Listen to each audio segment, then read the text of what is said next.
You're tuned in to the Gallagher Power to Farm podcast.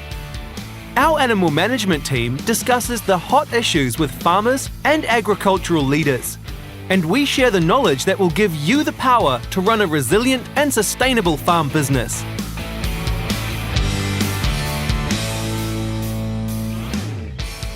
I'm Mark Harris, Gallagher Marketing Manager and part-time dairy farmer.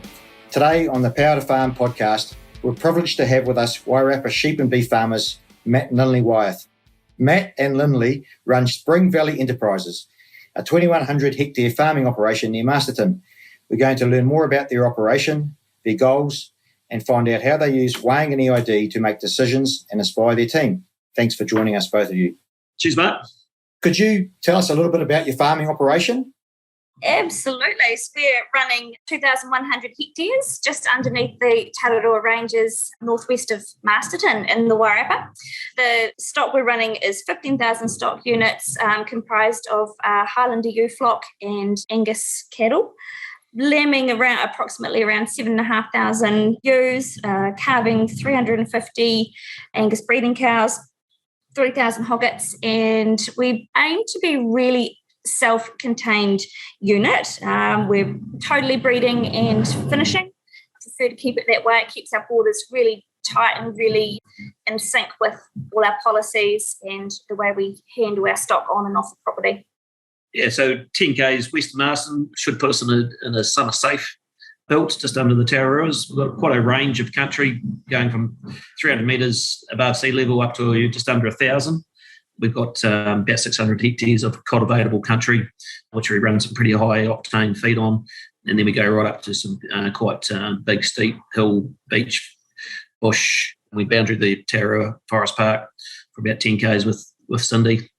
Haven't seen her out there yet, but hopefully one day we'll. It's only a matter of time. Yeah. Have you got a number of properties? Are they all contiguous? Yeah, so we've got 3 properties. 2 of them boundary each other up here in Kaituna up in the valley. And then we've also purchased My Family Farm in 2016. So that's actually at Mount Bruce. So it's a 20-minute drive away. Over the 3 properties, all 3 have really good synergies. We've all got very similar sort of land classes that actually complement each other really well as well. Have you guys got recorded stud animals? No. We're not recorded, but we're as close as we can be to a stud flock without animal parentage. Yeah. In some cases, we've got more data on our stock than some stud farmers, but because we don't have the bloodlines, we don't have the parentage, which could possibly come, we're just getting into all these TSUs and genomic testing. What's the key animal management goals that you're trying to achieve with your data side? Yeah, so it's all about the bell curve, right, and try to improve our genetic base to increase efficiency on farm and product output at the end of the day. So when you talk about some key metrics or the KPIs, like your carcass weight per hectare is a big one. The more product I have to sell, the more opportunity the business has. On the stud side, so we've positioned ourselves, our key one is our performance of our ewe flock under commercial conditions, and we're entering into space of some genetic capital stock for a premium. Just trying to move out of that commodity or the price of a meat value. And that's a big part of where the traceability comes in with the EID tag and the capturing that data and decision making. The data collection is allowing us to market them easier and at a higher level because we've got every single piece of information we could possibly gather for the buyers. So we're just in discussion just recently with, selling kind of 3,000 recorded to-dos for quite a significant well above market because we could sell it with a point of difference, and that difference was pretty much that data will arrive before the truck will on the whole history of the animal for its life, right from docking, its weight, its animal health treatments. Was it born as a single twin or a triplet? Was it grazed rotationally grazed or set stock? Was it grazed on plantain? Was it, you name it, it's all in there. And are you selecting ewes based on their performance? Yep. Yeah, so farming motto is where efficiency meets farming. And meets spelled MEATS. Yeah. We want to do the same things other farmers, but produce more, try to be efficient. You're culling rams ewes based on what they're weaning or anything? Are you doing that parentage? It probably comes more in the selecting process, not so much of a mixed age ewe. There'll be these criteria that it will be culled out on But you need to pass a lot of goals to enter into our A flock. That's where the data comes into it, and that's where we can collect all that data. So, say, for example, for a tooth to enter into our A flock, it's got to have weaned over 32 kilos. It's got to grow 150 grams through the summer. It's got to be scanned in lamb. It's got to rear the lamb, and it's got to be 60 kilos come December. And with the power of that data, I can take our 3,000 and filter it, and pops out with the ones that fit our criteria. So your A flock, you've got multiple breeding flocks. 3 breeding flocks at the moment. Because we've got 3 properties. Yep. So we have an A flock here at Spring Valley, B flock just down the road at Maranui, and then a C flock, which is generally the older girls sort of starting to get on their way out up at Ratanui. And so the A flock keeps providing replacements for the B and C flock. Right. The economics of a U flock, the cost of it is your cost of replacements.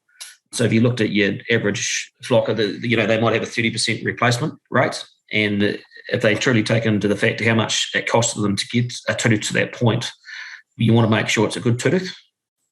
As we've been able to do it with our flock and get it down to 23%. So we've got a lower replacement rate, which is where the cost is. And so that's made us, we can get longevity out of our flock as well. Very efficient. Yeah. Mm. How is this data enabling you to improve the genetic merit of your flock? A normal standalone business they'll pick their replacements as a ewe lamb to go through to a tooth. As we have the opportunity, we can, because our class lamb, we can take through twice as many ewe lambs, so we can capture more data on them in a year to make sure there's no fallouts into that A flock. We're able to capture data and get more records in the animal in that year. That gives us so much more certainty that those animals are the ones that we want to have go into the A flock. And part of that, we have a really good part of that marketing is we've got people chasing out ones that don't make it to go terminal. They're still a really, really good animal. There just might be some tiny criteria that just doesn't quite fit for us, but they're still an exceptional animal. Do you weigh because you simply want to know the weights of your animals, or is it more than that? I just want to go and weigh an animal to get a weight, because you can only get one piece of information. And this is where the EID and the Gallagher software come into it. So when we weigh an animal now, I'm getting 5 pieces of information, so I've increased my decision-making by 5. So examples in that is we weigh an animal, we get the weight, and we get, because it's got an EID, I can pick up the growth rate from the last weighing. With groups, I can see that the ones on the feed, on plantain are growing 50 grams a head. I can see the ones that had a B12 treatment and docking are going an extra 100 grams a head. I can see the difference between the singles, twins, and triplets. Difference between set stock and rotation. The options are endless. It means I can get more information from that one event than just a straight weight. One weight will just give me a weight, and that tells me what it is present day. With the power of EID, that gives me 5 times as much information, which adds into that. The whole thing of getting this information is to make more decisive decisions on time, more accurately. The difference between farmers is the one that makes a decision a week earlier before the other guys. If he's getting the information fed into him a week earlier, he can make with certainty the right call. Mm-hmm. And this is the thing when it comes to a larger scale, is we want to make sure that our shepherds are making the same call as we would in the paddock, and they can do that with data now. There's a story in that too. Like the reason the dairyings, because you can measure in the vat every night how you perform. Sheep and beef farming don't have that many times to get that measurement. You look at back the old school is your wool weight, your lamb percent. And we want to be like a dairy farmer and have a daily measurement of how we performed. You can see it in the vat quite easily. So anytime we have stock in the yards, I want to know. How important is this information as a decision management tool for your team? So with our team, when we go to weigh, we might say, we're going to weigh the ewe lambs. And it's like, before we go and weigh the ewe lambs, let's get it clear. What's a good result? And what are we going to do if that's a good result? What's a bad result? And what are we going to do if that happens? So if they go and weigh lambs and they're doing 300 grams a day, that's good. They're going to carry on. If they're only doing 150, what are they going to do? So they've already got a thought process on the decisions that they're going to make from it. So they don't just come back and say, they're doing this. It's like, well, so what's driven it to do that, and what decisions are you going to change from that? And because we've got 3 properties and there's 3 people weighing lambs, and competitiveness comes in there too. But if one of the properties are doing 350 grams and the other one's doing 200 and the other one's doing 100, the guy that's doing 100, he'd be asking, if it gives them a chance and say, shit, what are you doing? Then I'm not. Or what's happening there? Because, you've got 15,000 lambs and you're missing 200 grams a day. It's quite significant. It gives them the information tools to make the right decision. If it's a neighbour, it's a junior shepherd can operate at a higher level if they've got more information. And I think it's not just us, it's our team as well.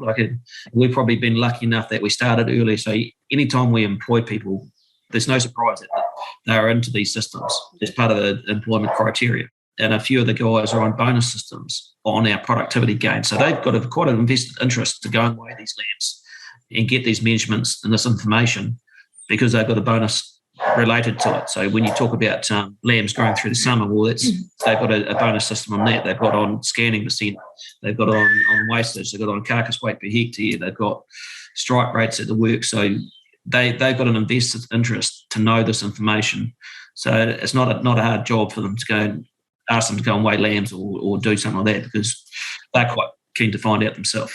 Like Matt said, with the targets and the bonus system, it's all measurable because it's all done through the technology. It's absolutely factual. There's no question or no margin of error. It's you either got it or you didn't. And if they're only a tiny bit out, then they're out. But next time they'll try and figure out how can I do that again so that I'm in this time.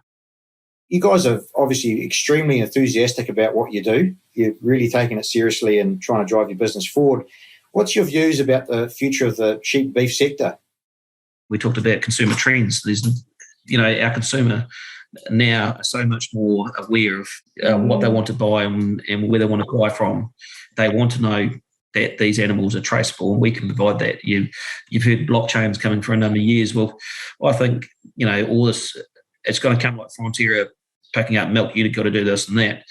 Our meat companies are going down that line that you need to provide this information to pick up these premiums. When you look at the works, there's 3 different brackets you can supply beef into. You can get the reserve, you can get the Angus, or you can get the commodity. If you want to seek these premiums, you got to share and provide this data. But to me, we've paid for that information on that on-farm decision. Getting a kicker at the other end, a 10 or 15 cent premium is, Where do you see the industry in, say, 10 years? Where would you like it to be? Well, our consumer will, one, that they're choosing the brand, but they want to know that this information is behind it, that these animals have had a certain amount of treatment, and they could, if they wanted to, could dive in and get any piece of information. We can provide that. They're going to definitely, we're showing it already, but they're going to want to know that its footprint was as light as it possibly could have been on the environment, that it's had the loveliest life that it could have had, and where it came from, and it's, who grew it. Are you guys doing much with electric fence? Huge. So, when we bought these 2 properties, they had 9 k's of riverbed, and we wanted to turn that into an opportunity. And we've done it all not because of any rule-making out of government or anything like that. We knew it was the right thing to do. There were areas that we knew we had to do for compliance, and there were majority of it we actually didn't have to do, but it just felt... It was the right thing to do. Yeah, it felt like the right thing to do. So you retired a big gully, eh? 9 kilometres of waterway. We've invested, kind of put in on our own back 30,000 natives into it. They're just starting to really take off, and it's going to look fantastic in years to come, and it's going to be quite a, eco corridor going down there. Hence the name Spring Valley.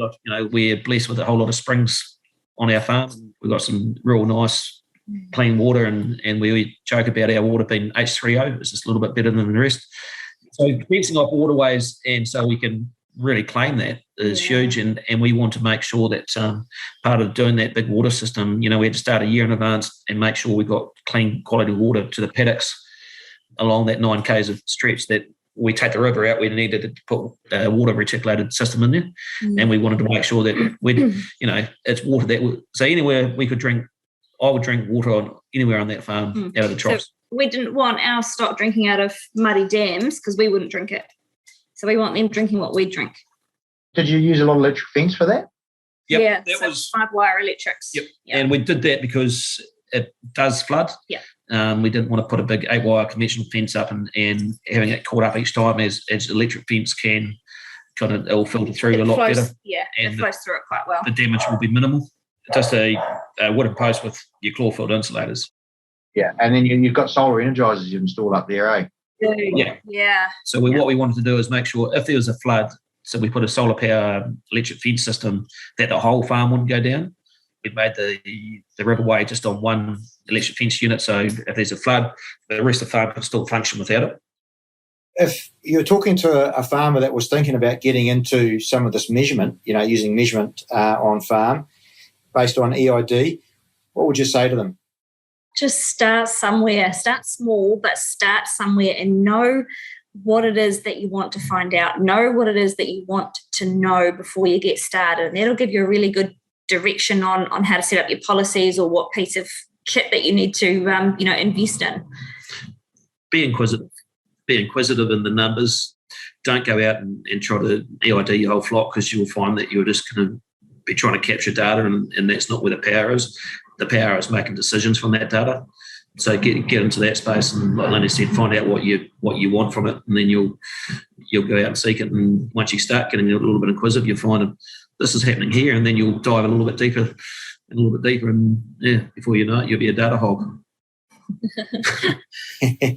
Like yourselves.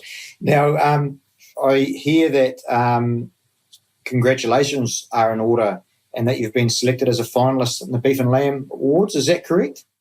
Yeah, we have. That came as a real surprise, actually. So we were nominated for the Market Leader Award. Very, very exciting, quite humbling, to be perfectly honest. But yeah, it was a total surprise, but we were delighted. I think it's an accolade for our team. It's not just us, it's our whole team that celebrate that one. And I think credit to Beef and Lamb for re-establishing that, because people always want to celebrate success in the industry, and I think the dairy farmers have done that for a long time. We need to celebrate our champions in our industry, so I think that's great.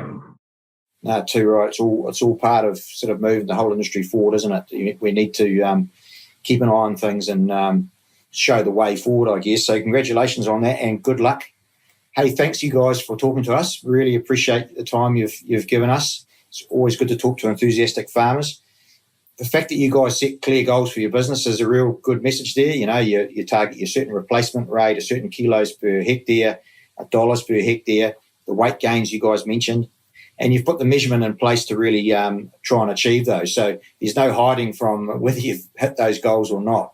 And I think the fact that you guys, you share the results with your team and you all know where you guys are at, that's obviously driving performance and pride in your team, and which is being recognised by Beef and Lamb. So that's fantastic. And the belief you guys have in the future of sheep and beef, I think that's fantastic. And I share your optimism for the future of our pastoral production systems in New Zealand. So thanks heaps for taking the time to share your story. It's an awesome one. We look forward to watching you guys progress. You come a long way, and I'm sure you'll go even further with the team you have and the attitude you guys have towards your profession. So thanks very much. Excellent. Awesome. Cheers, Mark. Thanks, Mark. 10-4 Rubber Duck.